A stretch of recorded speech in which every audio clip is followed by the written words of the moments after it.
Hujan mulai turun dengan deras saat Damar duduk di dalam warung kopi, memandangi layar ponselnya. Wajahnya terlihat letih, cemas dan sunyi. Sudah berjam-jam ia berkeliling kota, menjemput penumpang yang tak ada habisnya. Setiap pagi dan malam ia menjalani rutinitas yang sama, mengantar penumpang, menerima bayaran dan kembali ke rumah kosong. Rumah yang dulu penuh tawa Maya, pacarnya, sekarang hanya menyisakan kenangan pahit. Ponselnya bergetar. Sebuah pesan masuk dari aplikasi ojek online. Ia mengangkatnya dan melihat sebuah alamat yang familiar. Setia Budi, kawasan di pinggiran kota yang sunyi, di mana ia jarang mengantarkan penumpang. Kalau bisa segera selesai, mungkin bisa tidur, pikir Damar, tanpa menyadari bahwa malam ini akan mengubah hidupnya selamanya. Setelah mengambil penumpang terakhir di terminal, Damar melaju menuju Setia Budi. Jalanan yang gelap dan sempit terlihat semakin sunyi. Hujan yang turun semakin deras, membuat jalanan tampak licin dan menambah suasana sepi di sekitarnya. Hanya ada suara mesin motor dan rintik hujan yang menerpa jaket kulitnya. Satu-satunya cahaya di jalanan berasal dari lampu-lampu jalan yang redup. Semakin lama, jalanan semakin terasa asing. Damar merasa seolah dunia ini hanya terdiri dari dirinya sendiri. Wajah Maya tiba-tiba terlintas dalam pikirannya, mengingatkan pada sebuah kecelakaan yang merenggut nyawa wanita yang sangat ia cintai. Kepergian Maya meninggalkan luka yang tak bisa sembuh, dan Damar sering merasa terjebak di antara kenyataan dan kenangan. Ketika Damar sampai di Setia Budi, ia tak melihat siapapun di jalan. Lampu jalan tampak samar-samar, dan rumah-rumah di sekitar terlihat sepi dan gelap. Hanya ada satu sosok berdiri di tepi jalan, wanita dengan gaun putih panjang yang tampak basah kuyup oleh hujan. Ia berdiri diam, tak bergerak sedikit pun. Wanita itu memandang Damar dengan tatapan kosong, seolah sudah menunggu sejak lama. Damar mengerutkan kening. Meskipun sudah biasa mengantar penumpang, ia merasa ada yang aneh dengan wanita itu. Ia merasa tak nyaman, tapi entah kenapa, ia tak bisa menolak. Mungkin karena rasa penasaran, atau karena perasaan sepi yang selalu menghantuinya.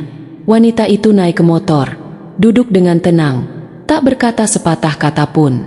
Hanya ada keheningan yang melingkupi perjalanan mereka. Damar mencoba untuk mengabaikan perasaan aneh yang mulai muncul di dalam hatinya. Ia melaju, meskipun rasa takut itu perlahan menggelayuti dirinya. Wanita itu tidak berkata sepatah kata pun sepanjang perjalanan. Damar merasa ada sesuatu yang ganjil tentang dirinya, namun ia tak bisa mengungkapkan perasaan itu. Setiap kali ia melihat ke spion, ia hanya melihat wanita itu duduk diam, wajahnya tertunduk, rambutnya menutupi sebagian wajahnya. Ketika mereka sampai di persimpangan jalan yang sepi, wanita itu tiba-tiba berkata, "Turun di sini." Dengan gerakan perlahan, ia menurunkan kakinya dari motor dan melangkah pergi tanpa menoleh sedikit pun ke belakang. Damar menatap punggung wanita itu yang semakin menjauh, bingung dan terperangkap dalam keraguan. Ia mencoba bertanya, "Neng, mau kemana?" Namun, wanita itu tidak menjawab. Ia terus melangkah, menghilang ke dalam kegelapan malam. Rasa penasaran yang terus-menerus menyiksa Damar membuatnya turun dari motor dan mengikuti langkah wanita itu. Damar melangkah lebih jauh ke dalam jalan setapak yang basah. Tiba-tiba, ia melihat sebuah batu nisan yang baru dipasang di pinggir jalan. Batu itu mencuat dari tanah basah, tertutup oleh kabut tipis yang turun perlahan. Ada tulisan yang jelas di batu nisan itu. Sari Puspita, 24 Oktober 1998, 12 Februari 2020. Damar merasa tubuhnya membeku saat melihat nama itu. Nama yang baru saja ia dengar dari wanita yang ia antar. Perasaan dingin merambat di tubuhnya. Ia menoleh ke sekitar, berharap menemukan wanita itu lagi. Namun ia sudah menghilang begitu saja, seolah ditelan oleh kabut malam. Ia merasa jantungnya berdegup cepat. Apa yang baru saja ia alami? Apakah semua ini hanya kebetulan? Ataukah ada sesuatu yang lebih besar yang sedang menantinya? Damar merasa ada yang mengawasi dirinya. Kabut semakin tebal, dan angin yang berdesir di telinganya membuatnya merasa semakin cemas. Ia mencoba menyalakan motor, namun mesin motor itu tak mau menyala. Setiap kali ia mencoba, hanya ada suara mesin yang terengah-engah, tak bisa hidup. Rasa takut mulai menyerang tubuhnya. Ia merasa seolah seluruh dunia ini menjadi asing. Langkah-langkah kaki yang terdengar di belakangnya semakin dekat. Namun ketika ia menoleh, tak ada siapa-siapa. Hanya kabut yang bergerak perlahan, seperti menari di antara pepohonan yang tak terlihat. Ia merasa ada sesuatu yang tidak beres. Keanehan ini semakin nyata, dan Damar sadar bahwa ia tidak bisa lagi lari dari perasaan aneh yang melingkupi dirinya. Ia terjebak. Damar berlari menjauh, mencari jalan keluar. Namun semakin ia berlari, semakin ia merasa kembali ke tempat yang sama. Jalanan yang semula terlihat berbeda kini tampak familiar, seolah ia berputar dalam lingkaran yang tak pernah berakhir. Setiap pohon, setiap batu, dan setiap tanda di sekelilingnya terasa saling berulang. Tak peduli berapa lama ia berlari, jalanan itu tak kunjung berakhir. Ia merasa semakin terperangkap dalam dunia yang tidak bisa ia pahami. Listrik tubuhnya hilang, keringat dingin mengucur deras. Setiap langkah semakin berat, dan ia mulai merasa seolah tidak bisa bernapas. Damar mencoba menghubungi temannya melalui telepon, tetapi sinyal hilang begitu saja. Ponselnya mati. Keanehan semakin mendalam. Ia hanya bisa mendengarkan suara langkah kaki yang semakin dekat, meskipun tak ada seorang pun di sekitarnya. Suara itu menggema, memantul dari arah yang tak jelas. Apa yang terjadi? Gumamnya pada diri sendiri. Saat ia menoleh, ia melihat sosok-sosok di kejauhan, bayangan samar yang hanya bisa dilihat dengan mata hati. Mereka berdiri diam, mengawasi dirinya. Tapi Damar tahu, mereka bukan manusia. Damar berhenti di depan sebuah makam. Batu nisan di sana tertulis namanya, Damar Nugroho, 15 Februari 1995, 6 Januari 2025. Rasa takut dan kebingungannya mencapai puncaknya. Ia merasa dunia mulai runtuh di sekelilingnya. Bagaimana bisa? Ia berdiri di depan makamnya sendiri, tetapi masih hidup. Apa yang terjadi? Ia tidak bisa berpikir jernih lagi. Segala sesuatu yang ia kenal sekarang terasa jauh. Kabur. Seseorang telah menulis takdirnya sebelum ia bahkan tahu itu. Damar terdiam. Tubuhnya seperti terkunci di depan batu nisan itu. Ia merasakan sensasi dingin menyelimuti tubuhnya, meski hujan telah berhenti. Tiba-tiba, suara wanita itu terdengar kembali, lebih keras kali ini, seperti bergema dalam kepalanya. Sudah waktumu, Damar. Suara itu berbicara dengan nada yang begitu asing, seolah berasal dari kedalaman yang jauh. Kamu sudah berada di sini lebih lama dari yang kamu kira. Damar terkejut, menoleh ke belakang, berharap melihat sosok wanita itu lagi. Namun yang ia lihat justru bayangan hitam yang bergerak pelan dari balik kabut. Meskipun bayangan itu samar, Damar bisa merasakan kekuatan yang aneh dan menakutkan dari sosok tersebut. Dalam keheningan, ia mendengar suara wanita itu lebih jelas. Kamu takkan bisa lari lagi. Perasaan gelisah yang tak pernah ia rasakan sebelumnya merayap ke dalam dirinya. Ia ingin berteriak, ingin berlari, namun tubuhnya terasa kaku. Siapa kamu? Damar berusaha bertanya dengan suara serak. Meskipun suara itu tidak dapat keluar dengan bebas, ia merasa suaranya terbungkam oleh kekuatan tak terlihat. Wanita itu muncul, kali ini dengan tatapan yang sangat berbeda. Matanya kosong, seakan tak ada kehidupan di dalamnya. Aku adalah mereka yang terperangkap. Seperti kamu, Damar. Sama seperti mereka yang pernah menjadi penumpang, dan yang akan terus terjebak dalam perjalanan tanpa akhir. Damar mulai merasa dirinya terhanyut dalam sebuah dimensi yang tidak bisa ia pahami. Ia mencoba berpikir, mencari cara untuk keluar, namun semua usahanya sia-sia.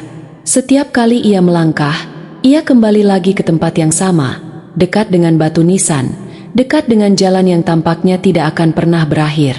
Saat ia berjalan ke arah yang lain, ia melihat sesosok tubuh lain yang berbaring di tanah, seperti baru saja jatuh dari langit. Itu adalah tubuh wanita yang ia antar tadi. Wajahnya pucat dan kosong, namun di wajah itu ada sebuah senyuman yang sangat aneh. Senyuman yang tidak bisa ia artikan, tetapi terasa menakutkan. "Kenapa kamu tersenyum?" tanya Damar dengan suara pelan, meski ia tahu jawabannya tidak akan datang. Wanita itu tiba-tiba duduk, dan suaranya terdengar di dalam kepalanya. "Karena, Damar, kamu tak akan bisa keluar dari sini. Ini adalah takdirmu. Kamu sudah kembali ke titik awal, ke perjalanan terakhirmu." Damar merasa dunia di sekitarnya semakin kabur. Segala sesuatu mulai terputus dari kenyataan. Ia merasa seperti terperangkap dalam mimpi buruk yang tak berujung. Ia berlari, tetapi hanya berputar-putar di tempat yang sama. Semakin lama ia berada di sana, semakin ia merasa bahwa dirinya tidak pernah benar-benar hidup. Semua ini adalah jebakan, takdir yang sudah ditulis sejak lama. Seiring waktu yang semakin lama terasa melambat, Damar merasa kesendirian yang lebih dalam. Semua yang ia kenal, semua yang ia tinggalkan terasa begitu jauh. Namun saat itulah ia mulai melihat sosok-sosok yang mengintai dari balik bayangan. Mereka muncul satu persatu, sosok-sosok yang telah lama menghilang. Mereka adalah penumpang-penumpang yang tak pernah kembali, yang dulunya pernah menggunakan jasanya untuk diantar ke tempat yang tidak jelas. Kini, mereka kembali, tetapi tak lagi hidup. Mereka adalah bagian dari dunia ini, dunia yang dipenuhi oleh kenangan dan kegelapan. Mereka tak berbicara, hanya mengamati dengan tatapan kosong yang membuat Damar merinding. Namun dalam bisikan yang hampir tidak terdengar, ia mendengar satu kata, "Menunggu." Mereka sedang menunggu untuk menggantikan Damar, menunggu untuk menambahkan dirinya dalam lingkaran yang tak terputuskan. Sosok-sosok itu mendekat, namun Damar tahu bahwa mereka bukanlah musuhnya. Mereka adalah mereka yang telah tersesat seperti dirinya. Namun, ada satu sosok yang berbeda, wanita itu. Ia muncul kembali, lebih dekat dari sebelumnya. "Apa yang harus kulakukan?" Damar berteriak. Suaranya bergema dalam keheningan yang semakin mencekam. "Aku ingin keluar." Wanita itu mendekat dengan tatapan penuh belas kasihan. "Tidak ada jalan keluar, Damar. Kamu telah memilih jalur yang salah sejak awal." Semakin lama, Damar merasa bahwa dunia yang ia kenal semakin menghilang. Mimpi buruknya menjadi kenyataan. Kepergian Maya, kecelakaan itu, semuanya seolah menjadi bagian dari siklus yang tak pernah berakhir. Kematian Maya seolah memanggilnya, membawa Damar pada kenyataan yang lebih gelap daripada yang pernah ia bayangkan. Dunia ini bukan lagi tempat yang dikenalinya. Ia adalah bagian dari dunia antara hidup dan mati, di mana waktu berhenti, dan setiap langkah yang ia ambil hanya membawanya kembali ke titik yang sama. "Aku sudah lama menunggumu, Damar." Suara itu terdengar kembali. "Saat kamu kehilangan Maya, kamu juga kehilangan bagian dari dirimu. Dan sekarang, kamu ada di sini, di tempat ini, tak bisa kembali." Damar merasa hatinya hancur. Apa yang sebenarnya terjadi? Apakah ia sedang dalam mimpi yang tak bisa ia bangun dari? Ia melihat wajah Maya di depan matanya. Namun wajah itu juga tampak kosong, seolah tanpa kehidupan. Ia merasakan sesuatu yang tak terlukiskan. Sebuah pengakuan bahwa ia telah menjadi bagian dari takdir ini, terperangkap dalam lingkaran yang tak ada ujungnya. Damar mulai menyadari kebenaran yang pahit. Setiap malam, ia akan kembali, menjalani perjalanan yang tak pernah berakhir. Sebagai seorang tukang ojek, ia akan terus mengantar penumpang yang tak pernah kembali, membawa mereka ke tempat yang tak jelas, tempat yang lebih gelap daripada apapun yang pernah ia bayangkan. Tak ada cara untuk keluar dari dunia ini. Setiap penumpang yang ia antar adalah bagian dari siklus ini, dan setiap perjalanan akan membawa Damar kembali ke titik yang sama, ke batu nisan yang tertulis namanya, ke kehidupan yang sudah ia tinggalkan. Ia kini menjadi bagian dari dunia lain, terperangkap dalam takdir yang tak bisa ia hindari. Kematian tidak lagi menjadi akhir, tetapi bagian dari perjalanan yang terus berulang.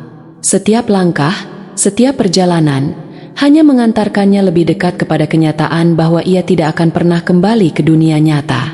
Pada suatu malam, ketika langit gelap gulita dan hujan turun perlahan, Damar menerima panggilan terakhirnya. Ia menyalakan motor, tak lagi merasa takut. Sebuah pemahaman yang dalam mulai menyelimutinya. Ia tidak lagi mengantarkan penumpang. Ia sendiri adalah penumpang dalam perjalanan yang tak akan berakhir. Saat ia melaju, kabut tebal kembali turun, dan jalanan yang gelap seakan mengarahkannya ke dunia yang lebih jauh, ke dalam kegelapan yang lebih dalam. Setiap penumpang yang naik akan menjadi bagian dari siklus yang abadi. Ia, seperti mereka, terperangkap dalam dunia yang terhubung antara hidup dan mati. Tak ada jalan keluar. Damar menjadi sosok yang tak bisa dilihat oleh mereka yang masih hidup. Namun setiap malam, ia akan mengantarkan jiwa-jiwa yang terperangkap ke dalam dunia yang gelap. Tak ada akhir untuk perjalanan ini. Tak ada penyesalan. Tak ada kata-kata. Hanya langkah-langkah yang berulang menuju takdir yang telah tertulis dalam batu nisan yang tak pernah terhapus.